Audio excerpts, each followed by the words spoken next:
Nuhu made the call and made the order that I must be in custody yesterday. How do you know he made the call?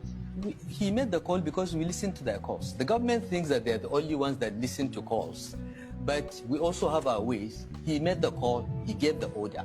And so you tapped his phone calls, did you? Someone tapped his phone. And Tonight, we are diving into one of the most explosive political questions in Nigeria. Could Nasir El-Rufai actually go to jail? And if he does, what happens to the opposition? Because this is no longer just about corruption allegations. This is no longer just about court cases. This is about power, strategy, 2027, and a political chessboard that is quietly shifting beneath Nigeria's feet. A former governor, a once powerful insider of the ruling party, a man who helped shape modern APC politics, now facing investigations, possible charges, and whispers of imprisonment. Is this accountability?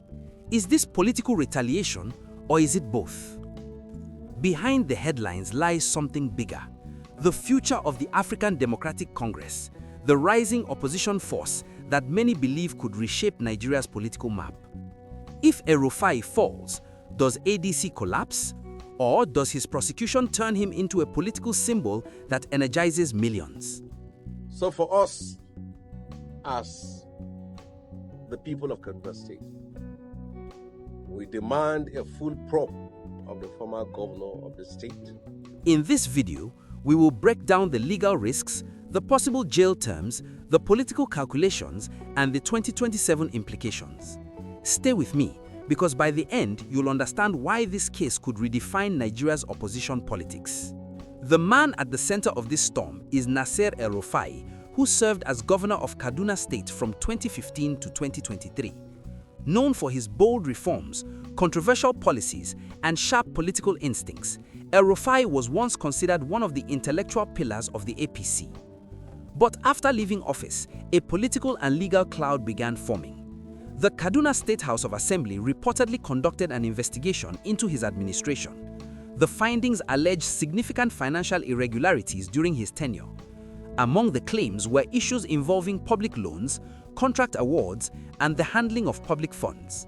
I have read the report of the State House of Assembly where at the end of the report they said 423 billion was siphoned out. There is nowhere in the report where they tabulated that 427.73 billion from where to where. Now, allegations alone do not mean guilt, but in Nigerian law, if prosecutors move forward and charges are formally filed, they could rely on provisions under the Criminal Code, the EFCC Act, and the ICPC Act. The EFCC has the authority to prosecute cases involving money laundering, diversion of public funds, and abuse of office. Convictions under these laws can carry prison sentences ranging from 5 to 14 years depending on the severity of the offense. The ICPC also has similar prosecutorial powers for corruption-related offenses. For jail to happen, several steps must occur. Formal charges must be filed, evidence must survive scrutiny, the courts must convict, and appeals must fail. This process can take years, but politically, perception moves much faster than the courts. To understand why this case is politically explosive, you must understand El-Rufai's journey. He was not always an opposition figure. He was deeply embedded within the APC establishment. He served under former President Obasanjo as FCT minister and later became one of the prominent voices within APC's reform wing. However, after the emergence of Tinubu as president, El-Rufai's political trajectory shifted dramatically. His expected ministerial appointment did not materialize. Political alliances changed. Public criticism followed. Gradually, he became associated with the ADC, a party attempting to consolidate opposition forces ahead of 2027. This transition changed everything. Nigerians are tired of the APC. We know that, we have polled that. There is 91% disapproval of this administration across the country. 91% disapproval. It's the worst in Nigeria's history. Once a power broker within the ruling party, El-Rufai became a potential strategist for the opposition. And in Nigerian politics, when powerful figures switch sides, the stakes rise sharply. Now, any legal investigation is viewed through two lenses: legal accountability and political realignment. Let's separate emotion from law. For El-Rufai to go to prison, prosecutors would need to prove beyond reasonable doubt that he personally authorized or knowingly benefited from illegal financial actions. In corruption cases involving former governors, Nigerian courts often face complex evidence trails. Loan approvals, executive council decisions, procurement processes. These involve multiple signatories and layers of approval. Defense lawyers in such cases typically argue collective responsibility, procedural compliance, or political victimization. However, if prosecutors establish clear evidence of criminal breach of trust, fraudulent diversion of funds, or abuse of office, the legal consequences are serious. Nigerian anti-corruption statutes are strict on paper. Jail terms can exceed a decade in severe cases. But here's the reality. Convictions of high-profile political figures often take years. Appeals can delay imprisonment. Sometimes cases collapse due to insufficient evidence. So yes, jail is legally possible, but it is not automatic.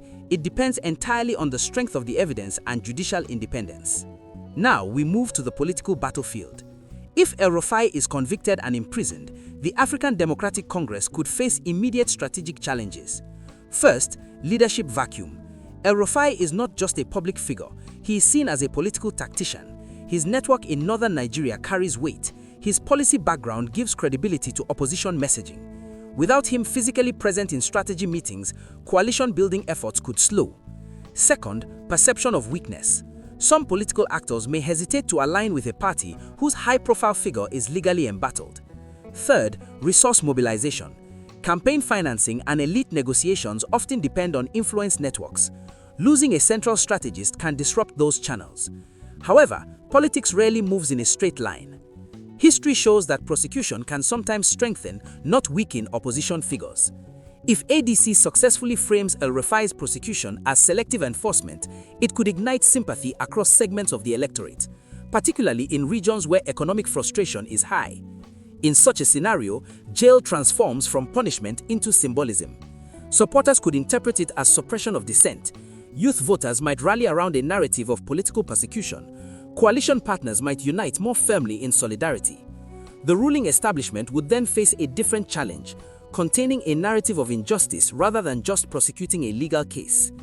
Political martyrdom has altered election outcomes before, not just in Nigeria but globally. Whether El-Rufai is jailed or cleared, the impact will stretch towards 2027. If convicted, ADC must restructure quickly, elevate new leadership, and maintain unity. If acquitted, El-Rufai could return politically stronger, claiming vindication and leveraging the ordeal as proof of resilience. For President Tinubu's administration, the situation is delicate. The optics of prosecuting a former ally turned critic will always carry political interpretations. Ultimately, this is bigger than one man. It is about whether Nigeria's legal institutions are perceived as neutral. It is about whether opposition politics can mature beyond personality dependence. And it is about how power shifts in a democracy under economic strain. So, will Nasir El-Rufai go to jail? Legally, it is possible. Politically, it is explosive. Strategically, it could either fracture or fuel the opposition. The real story is not just the courtroom. It is the ripple effect across party alliances, regional power blocks, and the 2027 presidential race. Nigeria is watching, the opposition is recalculating, and the political chessboard is quietly shifting. The question now is not just whether El-Rufai survives this legal storm, but whether ADC can transform crisis into momentum. If you found this analysis valuable, make sure you subscribe, because as this story unfolds, the implications could redefine Nigeria's political future.